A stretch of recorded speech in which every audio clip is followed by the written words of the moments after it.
दोस्तों, स्वागत है आपका हमारे चैनल पर। और आज की बड़ी खबरों में हम आपको बताएंगे कहां पर पुलिस ने कहा कि नहीं लगाना है मास्क। नौकरी की तलाश कर रहे हैं तो जानिए कहां निकली हैं बम्पर सरकारी भर्तियां।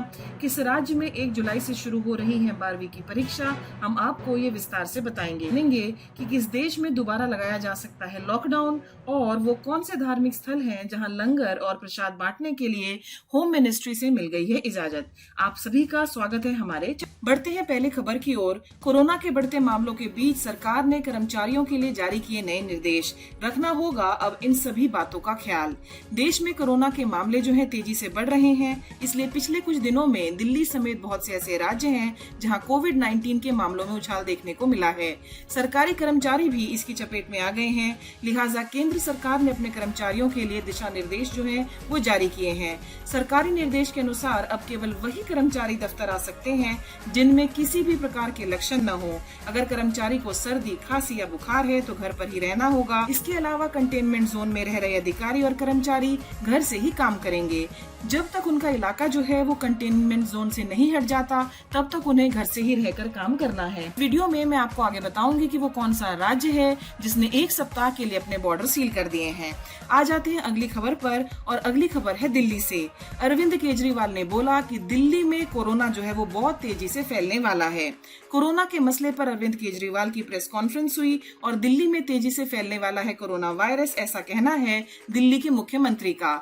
दिल्ली में कोरोना वायरस के बढ़ते मामलों के बीच आज एक बार फिर मुख्यमंत्री अरविंद केजरीवाल ने मीडिया से बात की। अरविंद केजरीवाल ने कहा कि उनका कोरोना वायरस जो टेस्ट हुआ उसमें रिपोर्ट नेगेटिव आई है और पिछले 2 दिनों से वे कमरे में बंद थे। दिल्ली में 31,000 कोरोना के केस हैं, जिनमें से 12,000 लोग ठीक हो चुके हैं। अरविंद केजरीवाल ने कहा कि दिल्ली में अभी 18,000 लोगों का इलाज जो है वो चल रहा है, इनमें 15,000 लोग अपने घरों पर ही हैं। चीफ मिनिस्टर ने कहा कि आने वाले समय में दिल्ली में कोरोना बहुत तेजी से फैलने वाला है। इसी वीडियो में मैं आगे आपको बताऊंगी कि कहीं ऐसा तो नहीं कि सब्जियां धोने के बावजूद भी फैल रहा है कोरोना। आपको क्या करना चाहिए ये जानने के लिए आप वीडियो जो है अंत तक जरूर देखें। अरविंद केजरीवाल का कहना है कि दिल्ली में 31 जुलाई तक 5,25,000 लोग जो हैं वो कोरोना से संक्रमित हो चुके होंगे। कोरोना को लेकर मुख्यमंत्री ने कहा कि इस लड़ाई में अब इसको जन आंदोलन बनना होगा, मास्क पहनना होगा, हाथ धोने होंगे और सोशल डिस्टेंसिंग का पालन करना होगा। आ जाते हैं अगली बड़ी खबर पर, और ये जो खबर है ये है राजस्थान से। कोरोना वायरस के बढ़ते मामलों के बीच राजस्थान ने 1 हफ्ते के लिए सील कर दी हैं सीमाएं। कोरोना वायरस संक्रमण के बढ़ते मामलों के बीच राजस्थान की अशोक गहलोत सरकार ने अन्य राज्यों के साथ अपनी सीमाएं जो हैं वो बुधवार को फिर से सील कर दी हैं। अब राजस्थान में आने व बाहर जाने के लिए प्रशासन से अनुमति लेनी होगी और इस व्यवस्था के तहत बाहरी राज्य से उसी व्यक्ति को आने दिया जाएगा जिसने अपने राज्य से अनापत्ति प्रमाण पत्र ले लिया होगा। इसी तरह राज्य के बाहर जाने के लिए भी आपको सक्षम अधिकारी के पास से अनुमति पत्र लाना होगा। दोस्तों, अगर आप सरकारी नौकरी की तलाश में हैं तो मैं आगे वीडियो में आपको बताऊंगी कि कहां पर निकली हैं बम्पर भर्तियां, की तनख्वाह कितनी हो सकती है। इस वीडियो को आप जरूर देखते रहिए और मैं आपसे कहूंगी कि दुनिया की बड़ी खबरें जो हैं वो हम सबसे पहले आपको इस चैनल पर बताते हैं। खबरें सबसे पहले जाननी है तो चैनल को सब्सक्राइब जरूर कर दें और बेल आइकन के ऊपर आप क्लिक करें। चलिए अब हम चलते हैं अगली खबर पर। यहाँ पर हमारे सामने जो खबर है, सैकड़ों की संख्या में निकली है पुलिस भर्ती, तो ऐसे करें आवेदन। पुलिस में सरकारी नौकरी करने के जो इच्छुक उम्मीदवार हैं उनके लिए सरकारी नौकरी पाने का ये सुनहरा मौका है। सैकड़ों की संख्या में भर्ती के लिए आवेदन मांगे गए हैं। चयनित उम्मीदवारों को 60,500 रुपए प्रति महीने तक का वेतन जो है वो दिया जाएगा। असम पुलिस ने फॉरेस्ट गार्ड के पदों पर सैकड़ों की संख्या में भर्ती के लिए आवेदन मांगे हैं और इस वैकेंसी के तहत चयनित उम्मीदवार 60,500 रुपए प्रति माह तक की सैलरी के हकदार होंगे। अगली खबर मध्य प्रदेश से। मध्य प्रदेश में बैंक, ज्वेलरी शॉप में प्रवेश के समय कुछ देर के लिए हटाना होगा मास्क। ऐसा क्यों करना होगा, आइए जानते हैं। पुलिस को मिले खुफिया अलर्ट के तहत अनलॉक 1 में अपराध बढ़ सकते हैं, इसलिए ये उपाय किए जा रहे हैं। यह मामला अपराध और बेरोजगारी से भी जुड़ा है। राज्य युवा आयोग के आंकड़े कहते हैं कि लॉकडाउन में प्रदेश के 12 लाख युवा जो हैं वो बेरोजगार हो गए हैं। 2 महीने में बेरोजगारी दर जो है वो 14 गुना तक बढ़ गई है।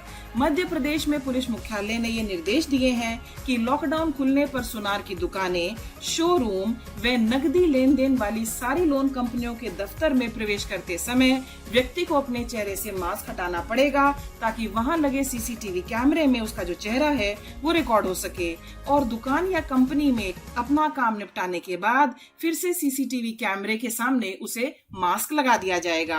आगे मैं आपको बताऊंगी कि कहां पर 1 जुलाई से शुरू हो रही हैं बोर्ड की परीक्षाएं। के लिए बहुत मेहनत लगती है, इसलिए मैं आपसे रिक्वेस्ट करूंगी कि आप इस वीडियो को एक लाइक जरूर दें। पाकिस्तान में बढ़ा कोरोना। WHO ने चेताया कि फिर से लगाना होगा लॉकडाउन। विश्व स्वास्थ्य संगठन ने एक असाधारण कदम उठाते हुए पाकिस्तान में दोबारा से लॉकडाउन लगाने के लिए कहा है। वर्ल्ड हेल्थ ऑर्गेनाइजेशन ने कहा कि पाकिस्तान 2 हफ्ते के अंतराल पर 2 हफ्ते के लिए पाबंदियां लगाए, यानी पाकिस्तान में कई बार लॉकडाउन लागू करने की जरूरत होगी। वर्ल्ड हेल्थ ऑर्गेनाइजेशन ने पाकिस्तान के पंजाब की जो स्वास्थ्य मंत्री हैं डॉक्टर यास्मीन राशिद को भेजे पत्र में कहा कि उनका देश लॉकडाउन हटाने के लिए जरूरी शर्तों को पूरा नहीं करता है। पाकिस्तान ने 1 मई को लॉकडाउन में कुछ छूट दे दी थी और फिर उसके बाद 22 मई को पूरी तरह छूट का ऐलान कर दिया था। आप मुझे कमेंट सेक्शन में लिखकर बताएं कि क्या आपको लगता है कि लॉकडाउन लगाने से कोरोना वायरस जो है वो नहीं फैलता है। एग्जाम्स 2020। इस राज्य में 1 जुलाई से शुरू होंगी 12वीं की पेंडिंग परीक्षाएं। मिजोरम सरकार ने एक बार फिर कोविड-19 महामारी के कारण कक्षा 12वीं की परीक्षाएं जो है वो स्थगित कर दी हैं। अब ये जो परीक्षाएं हैं ये 1 जुलाई से आयोजित किए जाने का निर्णय लिया गया है। अधिकारियों ने यह जानकारी दी।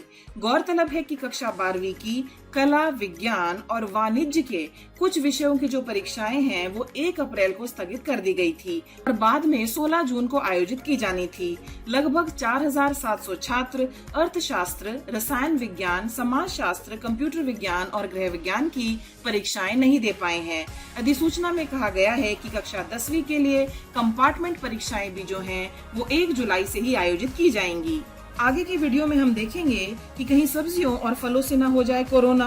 आपको क्या क्या सावधानी बरतनी चाहिए, ये जानने के लिए वीडियो को अंत तक जरूर देखें। साथ ही साथ मैं आपको ये भी बताऊंगी कि कहां पर होगा समूचे पुलिस विभाग का तबादला और वो कौन सा दुनिया का पहला शहर है जहां पर हर्ड इम्यूनिटी डेवलप हो रही है। सब्जियों और फलों से ना हो जाए आपको कोरोना, आप बरतिए ये सभी सावधानियां। पूरी दुनिया कोरोना वायरस के संकट से जूझ रही है। वायरस के संक्रमण का खतरा इतना बढ़ गया है कि लोग खाने पीने की चीज, सब्जियों और फलों को साबुन और डिटर्जेंट से धो रहे हैं। हालांकि एक स्टडी में ऐसा बताया गया है कि ऐसा करना बिल्कुल भी जरूरी नहीं है, तो सब्जियों को साबुन और डिटर्जेंट से बिल्कुल भी ना धोएं। अगली खबर एक बहुत ही अच्छी खबर। दुनिया का पहला शहर जहां हर्ड इम्यूनिटी से खत्म हो रहा है कोरोना का संकट। इटली उन देशों में शामिल है जहां कोरोना वायरस से सबसे पहले और सबसे अधिक तबाही हुई। कोरोना से बुरी तरह प्रभावित इटली का बारगामो शहर जो है वो अब हर्ड इम्यूनिटी के करीब पहुंचता दिख रहा है। हर्ड इम्यूनिटी का अर्थ ये होता है कि इंसान जो है उसका शरीर ऐसी इम्यूनिटी डेवलप कर लेता है कि उसके बाद वो संक्रमित नहीं होता है। दोस्तों, आप सभी को पता है कि अनलॉक 1.0 में सभी धार्मिक स्थल खुल गए हैं, परंतु बहुत सी सख्तियों के साथ खुले हैं। आप जानिए आगे के वीडियो में कि गृह विभाग ने कहां पर ये अनुमति दी है कि प्रसाद और लंगर बांटने की अनुमति होगी और किसने की है लॉकडाउन में रिकॉर्ड तोड़ बिक्री। अगली खबर यूनाइटेड स्टेट्स ऑफ अमेरिका से। अमेरिकी पुलिस व्यवस्था में नस्ल भेद के खिलाफ हुए प्रदर्शनों के बाद अब ये फैसला लिया गया है कि मिनियापोलिस पुलिस डिपार्टमेंट के पुराने सिस्टम को ध्वस्त करके नए सिरे से इसमें बदलाव किए जाएंगे। पिछले महीने अमेरिका में मिनियापोलिस शहर में अफ्रीकी शख्स जॉर्ज फ्लॉयड की पुलिस बर्बरता के कारण हुई मौत के बाद वहां पर जबरदस्त प्रदर्शन चल रहे हैं। अब इस प्रदर्शन का एक बहुत बड़ा असर हुआ है। अमेरिकी पुलिस व्यवस्था में नस्ल भेद के खिलाफ हुए प्रदर्शनों के बाद यह फैसला लिया गया है कि वहां का जो पुलिस डिपार्टमेंट है मिनियापोलिस का, उसके पुराने सिस्टम को खत्म करके उसे फिर से स्थापित किया जाएगा। नए सिरे से बदलाव किए जाएंगे, यानी कि लोगों की मांग के अनुसार और लोगों की सुरक्षा और मदद को ध्यान में रखते हुए नए कानून और नियम जो हैं वो बनाए जाएंगे। आगे की वीडियो में आप जानिए कि किस कंपनी ने लॉकडाउन में सबसे ज्यादा बिक्री करके बनाया नया रिकॉर्ड। पंजाब में धार्मिक स्थलों में प्रसाद लंगर बांटने की अनुमति मिली। गृह विभाग ने दी अधिसूचना। पंजाब सरकार ने सूबे के जो धार्मिक स्थल हैं, उनमें प्रसाद और लंगर बांटने पर लगी पाबंदी हटा ली है। राज्य के गृह विभाग ने इस संबंध मंगलवार को अधिसूचना जारी की। सरकार ने यह फैसला केंद्र सरकार से अनुमति मिलने के बाद लिया है। अनलॉक 1.0 के तहत केंद्र सरकार ने धार्मिक स्थल खोलने की अनुमति तो दी थी, लेकिन वहां एक समय में 20 से अधिक लोगों के जमा होने और किसी तरह का जो लंगर प्रसाद है आदि बांटने पर रोक लगा दी थी। पंजाब सरकार की ओर से यह रोक हटाने के लिए केंद्र से आग्रह किया गया, जिसके जवाब में केंद्र ने प्रसाद और लंगर बांटने की अनुमति दे दी है। दोस्तों, और अब एक अच्छी खबर, लॉकडाउन का जहां अधिकतर व्यवसायों पर बहुत ही नकारात्मक प्रभाव रहा, वहीं पर कोरोना वायरस लॉकडाउन में पार्ले जी ने नया रिकॉर्ड बनाया है। 82 साल के इतिहास में सबसे ज्यादा बिक्री की है पार्ले जी ने। कोरोना वायरस लॉकडाउन के दौरान जब एक तरफ अधिकतर कंपनियों को बिक्री में भारी गिरावट का सामना करना पड़ा, उस दौरान पार्ले जी बिस्किट की रिकॉर्ड बिक्री हुई है। मार्च, अप्रैल और मई के पिछले 8 दशक में पार्ले जी की सबसे ज्यादा बिक्री हुई है। 1938 में कंपनी खुलने के बाद से ये सबसे ज्यादा बिक्री है। माना जा रहा है कि 5 रुपए का पार्ले जी बिस्किट संकट के दौरान प्रवासी श्रमिकों के लिए बहुत ही बड़ा सहारा बना। हजारों किलोमीटर पैदल सफर पर जो निकले थे प्रवासी श्रमिक, उन्होंने इसकी काफी खरीद की, तो एनजीओ से लेकर आम आदमी तक ने गरीब बेसहारा लोगों को बिस्किट बांटे। आम लोगों ने भी लॉकडाउन की घोषणा के साथ बुरे समय की आशंका को देखते हुए बिस्किट खरीद कर घर पर रखे। 24 मार्च को लॉकडाउन की शुरुआत हुई थी और उसके कुछ ही दिनों के बाद पार्ले कंपनी दोबारा से उन्होंने उत्पादन शुरू कर दिया था।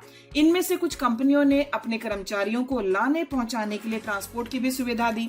Britannia, Good Day, Tiger milk, Marie, Parle G, Krackjack, Monaco और हाइड एंड सीक की भी बिक्री लॉकडाउन के दौरान काफी बढ़ी। पार्ले ने कम कीमत वाले पार्ले जी ब्रांड पर फोकस किया, क्योंकि इसकी जो पहुंच है सभी वर्ग के ग्राहक जो हैं इसे खरीदते हैं। यह आम आदमी का बिस्किट माना जाता है। सामान्य दिनों में हर रोज करीब 40 करोड़ पार्ले जी बिस्किट का उत्पादन होता है। तो आज की वीडियो में सिर्फ इतना ही। वीडियो अगर आपको पसंद आए तो लाइक जरूर करें। आपसे फिर मुलाकात होगी। Thank you for watching. All the best. Bye bye.